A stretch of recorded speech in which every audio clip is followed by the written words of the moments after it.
The month of April. The month of April. Yeah, I didn't really read much. This month. Three things I read, and actually only two things I finished. One thing I'm currently still reading. Uh, I don't know. I guess I was more preoccupied. I don't know why didn't read a lot this month. I'm not gonna lie. One of the manga I read is like it took up a lot of my time, a lot more of my focus and energy than I expected it. Not that I expected it to, but it just had my attention more, and I wasn't able to read other things. And I spent a lot of my time watching anime. I watch a lot of anime this month. Oh yeah, this is all just no script or nothing. I watch a lot of anime this month, and if you don't know me, I'm a huge fan of anime. I've been watching anime since I was a little ass kid. But I had fallen like out of love with it.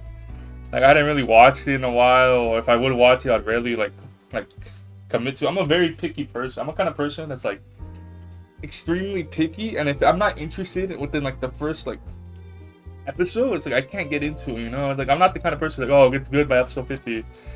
I'll watch it's episode 50. I have to really be interested in it by episode 1, or else I'm not watching. But I mean, I watch a lot of anime this month. I watch stuff like JJK, the new season, Doro Hidoro. I watched, bro. I fucking love Doro Hidoro. Oh man, I remember I was still in high school when the first season came on. The second season is currently airing. It's pretty fucking awesome. So yeah, I rewatched the first season, and now I'm watching it weekly. Which I'm not the biggest fan of watching things weekly or reading things weekly. So I don't know. It's whatever. House Paradise. I also watch. I really liked House Paradise.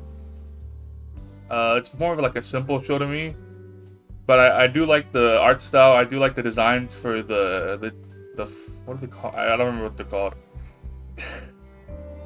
But I do like the designs for all of them. I do like how heavily incorporates Buddhist and Taoist designs. I like learning about other cultures, other religions, so I think it's pretty cool seeing those designs take place. Learning about how there's like Shinto and Buddhist religions, I think it's pretty cool. And it has a wide cast of characters. Well, something I do like in stuff is like when I have a huge wide cast of characters, a large cast of characters, and there's like there's different personalities, different characters that you can just like, and you know, like there's no boring characters in that show. So I do like that. I want to read the manga, but since I just finished the first and second season this month, I'm definitely gonna give myself a break and then read the manga. But yeah, my favorite character is the Sword Dragon. I think he's cool. And then what else? Send It to Be Hero. I do like Send It to Be Hero. I'm a huge fantasy, like medieval fantasy nerd.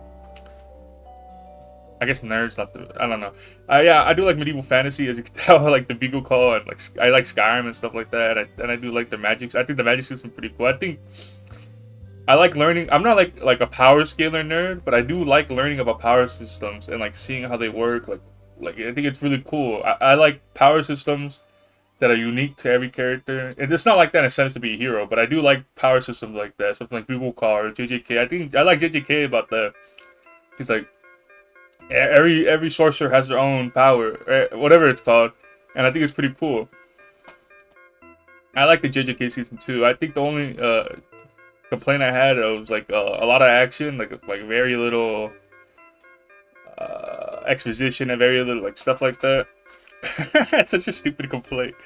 And I like I think the animation is pretty cool, but also I kind of feel bad for like the precedent that it's setting for modern anime, and like it's gonna force a lot of other anime studios to want to copy them and go into that. I'm not the kind of person who's like, oh, bro, it's fucking amazing animation, but I will like it. I will praise it if it's good, but I'm not gonna watch something solely because the animation's stellar.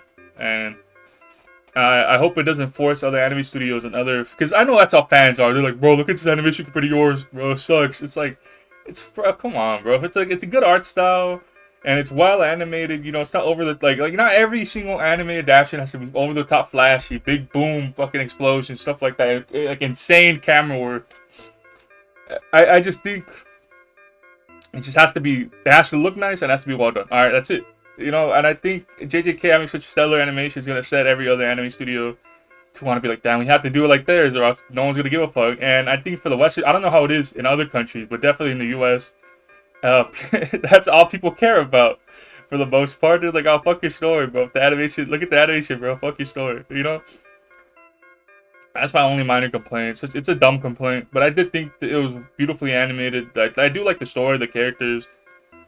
I like Udo. Udo was my favorite from this season. I like her design a lot. I fucking love her her pink hair, the black eyes, the thick ass the thick ass earrings. I think I like her design a lot. Her character of Freedom is also really interesting to me. I really do like her. But enough about the anime. Let's move on to what I read. I read three things this month. One I'm still currently reading, like more than halfway through. It's only 6 chapters. If you don't know me, I don't like binge reading or binge watching things. I like taking my time, reading it slowly, enjoying it. So the first one we're gonna talk about, even though I just finished it like yesterday, is called Aoi. Fuck. Aoi-kun's Dirty Stories Are Irresistible. It's basically in exchange. Oh my fucking god. This is just, it's boys love. Alright, basically, it's a gay man and a Fujoshi living together, and let me just read the description. Mibuku is an office lady who loves Biao and has never had a boyfriend. On Christmas Eve, when searching for fat material at a manga cafe, a gay man named Aoi, who she had never met, proposes that they live together on the condition that I listen to his sexy stories, and Aoi's exquisite dirty talk will satisfy your mind and body. We're neither friends with benefits nor lover. 100% pure, I just want to tell/listen to dirty talk. A gay man and Fujoshi shared sex life begins. And as bad as that sounds, and as lewd as the manga is, I don't know, it's a comedy, and I like it. You know, I like where it's going so far. They like balance each other out. So basically, like the reason why they share the dirty, fuck off. They both have their own like insecurities. Like Mibuku, the woman, the Fujoshi. She has like this problem. She's a pushover. She lets people walk all over her. She gets extreme overtime at the office, and the Aoi, the ratty bottom, basically like sets her straight. Like tells her like, you need to stand up for yourself. You can't just let these people keep walking all over you. And she does. You know, she eventually starts standing up for herself. She puts her foot down. You know, she stops being so timid. And Aoi also has his own issues too, where he has a crush and he doesn't do anything to actively engage with the crush. And so, you know, like they work with each other. She tells him, oh, you know, I'll stand up to my peers, I'll stand up to my boss if you interact and talk to your crush and, you know, move forward. Currently there's only 4 chapters that I could find. I didn't really look too into it. But that's besides the point. Do know, if you want to read this, it's very very smutty. Borderline, like, I don't know. Next thing we're gonna talk about, Love Me Like I Do. I was reading this, I found this, it's erotic. Oh my god, it is erotic. That's bad. 7 chapters, I'm like 4 chapters in. Please believe me, same thing with the Aoi-kun. I read these things from zero knowledge of what they are going into them. Aoi-kun, I saw a single panel. It's like, what is this? BL? Fuck it, I'm reading it. I don't read much yaoi. And I read it, and I was like, oh, alright, you know, I read it. And the same thing with this one. I saw a single panel of this one. I was like, fuck it, you know, let's reverse image search this and find out what it is. I started reading. I was reading it. I like it. It kind of reminds me of the like needy girl overdose, and the themes of like the online culture and how it could really affect someone's mind. Like the main character, she's like a young girl, like 19, I believe, and she has like this very like terrible mental state. She posts about herself online a lot. She heavily edits her photos, so she has like a terrible like view of herself, her body image, and I think it's a good kind of like take on that kind of stuff. And I mean, I don't know what my feelings are about this. I realize the art style is pretty similar, and I believe it's made by the same mangaka as I Love Your Cruddy. Let me see.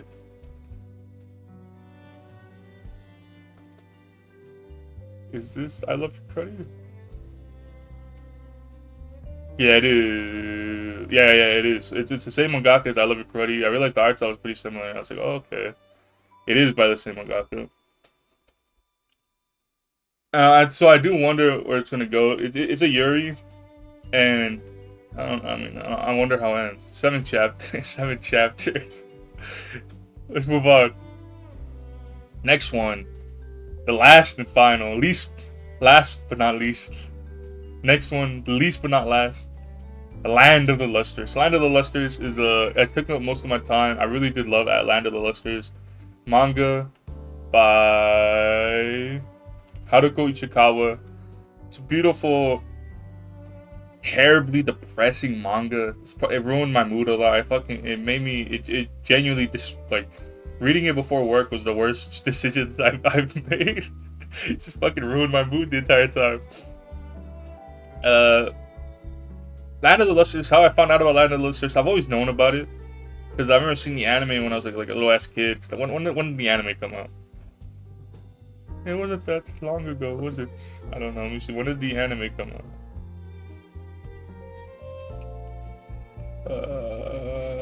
Here, hold up. 2017. So what was that, like 13? I was like 13 when the anime came out. I remember seeing clips of it and going, interesting. I was at the point in my time where I did not like 3D animation. I was an idiot.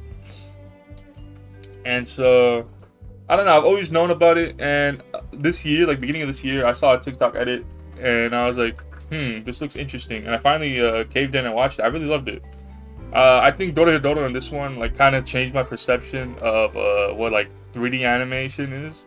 3D anime and CG anime, because before I used to be those people who were just like, oh, if it has CG, if it has 3D, it's ass, automatically ass. You know, there's no redeeming. It's just bad. But it definitely, Land of the Lusters and Dorohedoro really opened my mind to, like, if done well, I mean, it could look beautiful. I think the CG animation in Land of the Lusters is phenomenal, and it really helps with like the setting, like the uncanny feeling. Sorry, I'm like a stuffy nose. It really helps with the uncanny feeling, I mean, look of like the characters, especially with Foz's Cinnabar's Mercury and Foz's platinum, aluminum, gold fucking arms. Is it even aluminum? I'm pretty sure it's platinum and gold arms. So I think the 3D animation was a pretty good choice for that. You know, it helps a lot with like the shining and like the gems, their hair. It really does help with their hair, like how bright and vibrant it could be. Because if it was 2D animation, it'd be a bitch. It'd be terrible to animate. You know, if it gives the animators an easier time, fuck it. You know, go ahead. So definitely watching Land of the Lusters and it definitely gave me a better appreciation for 3D animation. And if it's easier on animators, fuck it, you know? Who cares? Because I used to be the kind of person like, oh, the car's 3D animated, how CG, how terrible, you know, how lazy these bastards. But if I see that nowadays, I just go, oh, you know, if it makes their job easier, fuck it, you know? Who cares? The car is there for 2 seconds, but why am I really gonna get bothered over it? You know, I used to be like an elitist over that. And the manga, I watched the Land of the Lusters in like January, and I barely read the manga this month because I was like, I really want to read it. Oh my god, it was tearing at me. I would see like edits, I see fan art, and it's like I did not want to get spoiled. I hate getting spoiled. Oh my god. And thank God I did not get spoiled on it, man. Oh, I love this manga. It's probably one of my favorites now. Oh, definitely one of my favorites. It's such a beautiful, wow-written, just terrifying manga. Oh, but the art is beautiful. I do love like the strong black with the white contrast. It reminds me of Area 51. Another manga that I never finished, and I'll finish eventually. Don't get on my case. But Land of the Lusters is really beautiful. It's just devastating. Just fucking. It's just a terror. Don't read it if you want a good time, bro. The mangaka really loves torturing the fuck out of their main character, and it's so sad. Reminds me a bit of Fujimoto. I gotta throw in Fujimoto at least once in these videos. But yeah, it's a beautiful read. It's a very long read, which I'm thankful for. It gives you more to chew on. A read. I love Foz's character development, and they're very like. They're a better person than I could be. Definitely. I think there's a lot to learn from the growth and how they learn to just accept themselves. Because I think one of like the core themes is just like it's acceptance and like in learning to just enjoy and be yourself. And I do love I do love the story, the mystery as you slowly just like understand things, and I think it just has like the craziest like what the it has an amazing twist and like and it's just like I would never have expected it, you know, like reading it I never knew what was gonna happen next. I think that was so amazing that I could never predict what was next. The mystery of it was awesome. All the characters. It's another story with a long, huge, wide cast of characters that you can fall in love with, each with their own different personality. That's what I love. I do love stories that have huge, wide cast of characters. I mentioned earlier. It's one of my favorite things. And I really loved it. I love the arts. I love the character design specifically. I think they do an amazing job with the character designs. They're very adorable, very cute. And Haruko Ichikawa, the mangaka, she has a bunch of other. This is like the only main serialized one I can tell, but she has a bunch of one shots. I'm really interested in reading as well because because I do like her writing. She has a bunch of one shots I am interested in reading as well. Don't mumble my words. And apparently it finished like very recently. It started in 2012 and finished in 2024. So it's like, damn, you know, it's a pretty long. It was long running, over 10 years. And I highly recommend it if you're interested in reading stuff like like very depressing, terrible stories. Great mystery, great character development. The main character, Phosphorus, if that's how you pronounce it. I never bothered looking into how you pronounce it. My favorite character, if you guess what my favorite character is? Pad Paracha. I fucking love Pad Paracha. Shout out Pad Paracha. Pad Paracha is one of those characters that I see and it convinces me to keep my hair long. There's times where I just like, I have extremely long hair and there's times where I just want to cut it. Then I see characters like Pad Paracha and Bort and I just love their hair. And I keep it the same. Like I really do like Pad Paracha. Oh, Bugle Call Song of War. Bugle Call Song of War I never actually read. By the time I realized, like, oh fuck, yeah, I did it. I was like, oh fuck, I didn't read the chapter this month. I was already more than halfway through April. I was like, screw it, you know, I'll read it next month with the other chapter. Because I mean, I really do not like reading things as they come out. Like the reason why I watched like JJK and all that is because they finished. You know, I really dislike reading stuff as it comes out. So I wait until it's all finished. So it's terrible. But yes, I highly recommend Land of the Lustrous. Please check it out. I don't want to spoil it because I love going to things blind. So you're gonna love going into this blind. So fuck you. But yes, check it out, Land of the Lustrous. It's amazing. 10 out of 10. Easily one of my favorites. And short video because I didn't read anything this month. You know, I didn't read much of anything. I'm interested in starting Kagurabachi. Kagurabachi, I remember when it first came out, like a lot of people memed on it. And then it became really popular because of that. But yeah, I'm interested in reading. I heard it was pretty good. And what else do I want to read, bro? There's a lot of stuff. There's a lot of backlog I have, man. I just so many manga I find that I just add to the collection, and I never get to them. But I will get to them eventually. I will really enjoy it. But I can't believe how long this manga lasted for. I really didn't know it just finished recently. That really caught me by surprise. I thought it was done for a minute now, but I guess not. But yes, short video this month. I apologize. But I will read more things later. So, I hope you enjoyed. Because I enjoyed. And good night.